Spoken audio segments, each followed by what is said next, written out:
Hello and welcome to Random Packet Loss. My name is Kieran Maxey and today we have a very special game for you. We have on the left Tim Fowler and on the right Dave Hoyland. Both players have made it to top 16 at Worlds last year. Dave made it third. Tim has made it second place at UK Nationals 2 years in a row.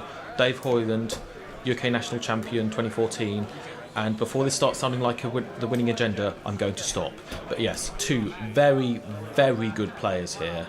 And I am super excited to get there, to have recorded their games. And so this is round 5 of the Reading Regionals. So again, this is kind of a very weird meta because no one really knows what's happening after the Most Wanted list.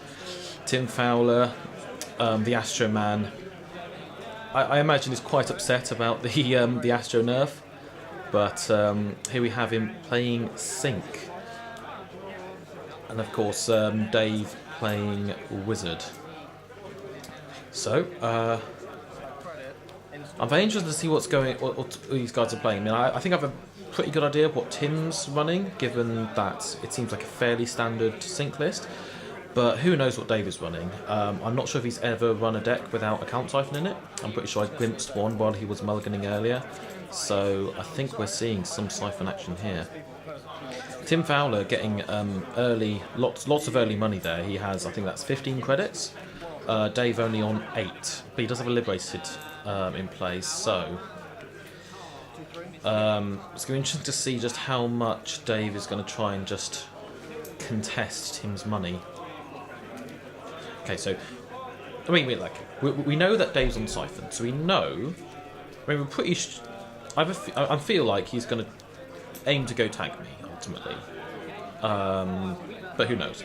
So I do wonder if Dave is going to sort of try and trick Tim into spending all his money playing hard-hitting use, because with the credit differentials where they are, it's possible that Tim will be able to use hard-hitting use, but it'll cost him most of his money.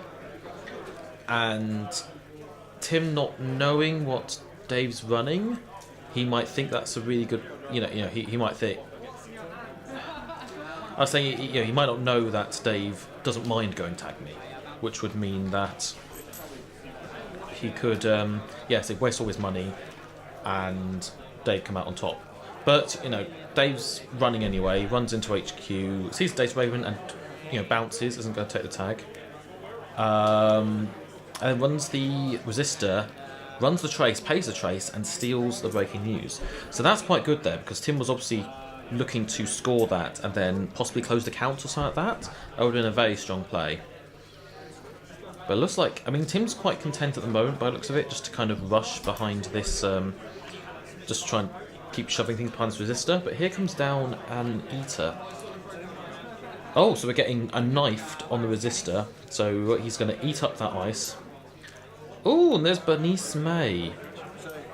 I'm going to remind myself of that. I think that's... Okay, so we're trying to figure out, I guess, the timing on this is. I think Dave's trying to figure out if he can jack out before Bernice, because otherwise the Bernice trace would fire twice. I'll be honest, I don't actually know the answer to that.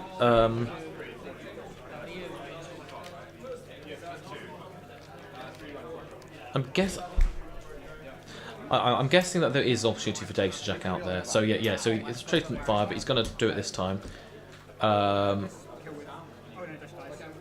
Looks like he's going to beat the trace, and Dave's going to score 15 minutes, which isn't the worst for Tim there, because he can just click it back. But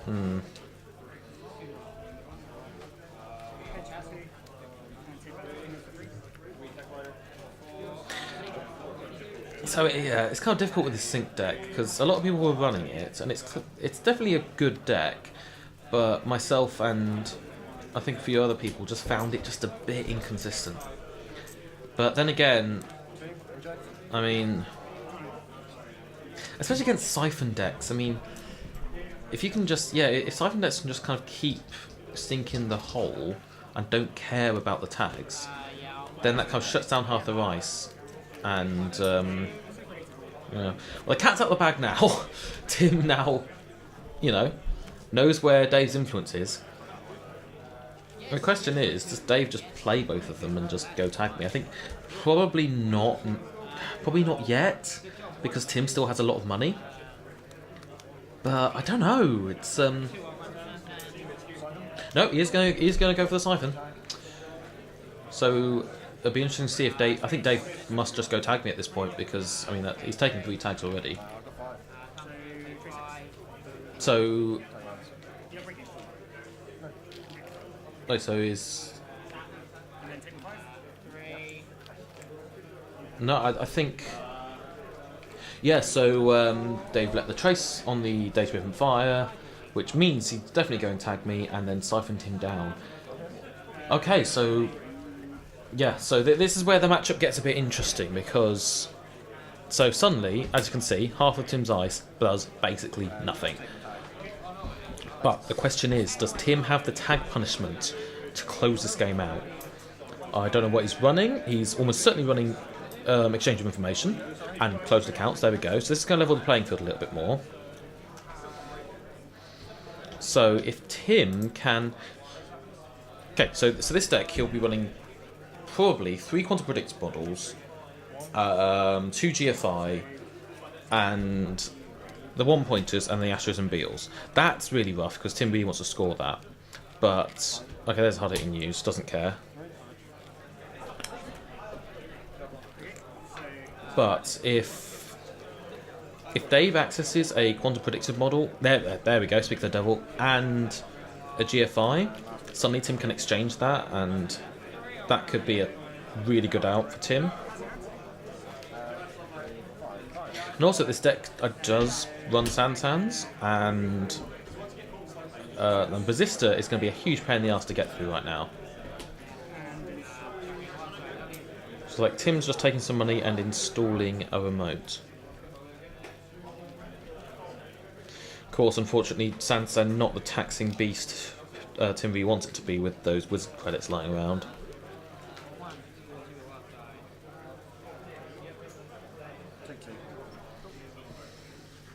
So it's like Dave's just going for another Siphon. Seems completely reasonable.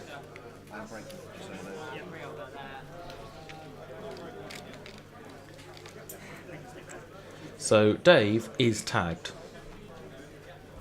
Be interesting to see if so that's 2 Siphons gone. You can see a Deja Vu in Dave's hand, so it's possible that he's just gonna.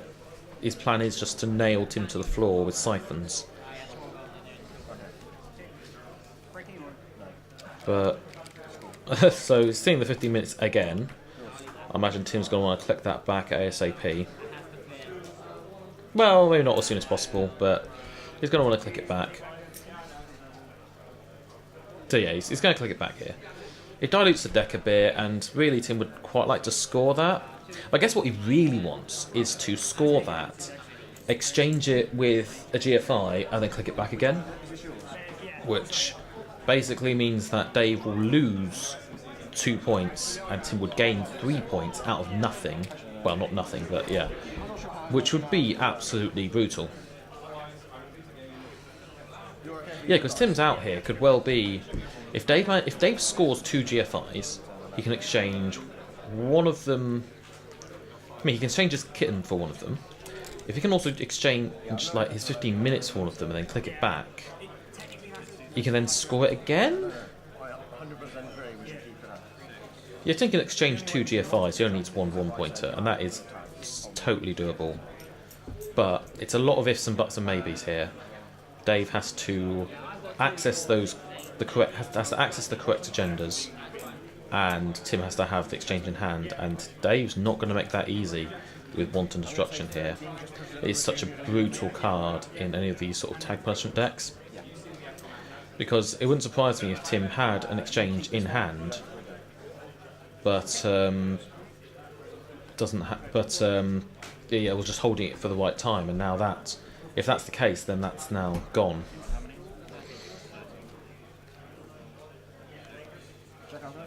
And now Dave's just going to check archives, see what he's won. Oh, last breaking news. No, sorry, there's still one breaking news left. No, there isn't. Sorry, no, there's... Okay. So all 3 breaking news are in Dave's score area. That is really brutal for Tim, because you really want to score those. One thing I found playing this deck is that one of the most brutal things that this deck can do, that you can do against the deck, is to score all of the 1-pointers, because then you can't exchange. But it looks like Dave saw an information overload off the top of Tim's deck. It'd be interesting to see if that gets any play. It's just a bit expensive, and Dave basically has no rig because he doesn't need one.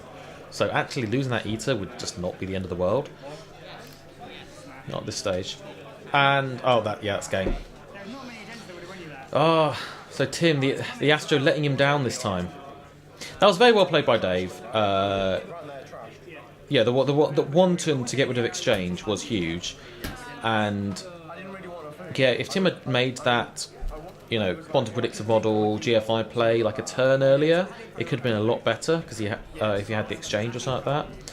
But, yeah, I mean, when your ice does nothing and your opponent is siphoning you to the ground, it's really brutal. I think this is one of the biggest weaknesses of Sync, is just tag me siphon decks.